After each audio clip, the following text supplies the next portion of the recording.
ఏకైక ప్రభుత్వం భారతదేశంలో ఈ ప్రభుత్వం అని చెప్పి కూడా నేను మీకు తెలియజేస్తున్నా.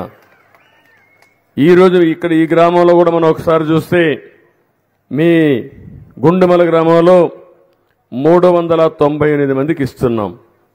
16,82,000 రూపాయలు ఒక పింఛనికే ఇస్తున్నామంటే అది పేదవాళ్లపైన ఈ ప్రభుత్వానికి ఉండే ప్రేమ, ఒక కమిట్మెంట్తో ఇస్తున్నాం తప్ప ఇంకోటి కాదు.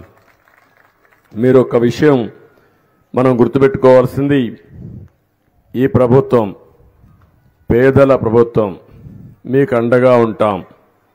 మొన్న ఎలక్షన్లో నేను చూశాను, ఎప్పుడూ చరిత్రలో రానంత గెలుపు గెలిపించిన ఘనత మీకే దక్కింది. ఉమ్మడి అనంతపురం జిల్లాలో 14 సీట్లుంటే 14 గెలిపించారు. 2 పార్లమెంట్లుండే 2 పార్లమెంట్లు గెలిపించారు.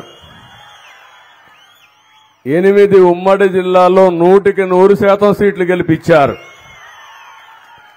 రాష్ట్రంలో ఎన్ని సీట్లు నిలబడితే 93% కూటమిని గెలిపించారు. అంటే 93% గెలిపించారు. కడాన ప్రతిపక్షంలో ఉండే వైఎస్ఆర్ కాంగ్రెస్ పార్టీకి 11 సీట్లే వచ్చాయి. ఆ 11 సీట్లలో కూడా 7 సీట్లు మన రాయలసీమ నుంచే వచ్చాయి. ఎందుకంటున్నానంటే ఈ మాట, రాయలసీమకు ద్రోహం చేసిన వ్యక్తులకు మీరు ఓట్లేసి గెలిపించారు, కొన్నన్నా గెలిపించారు.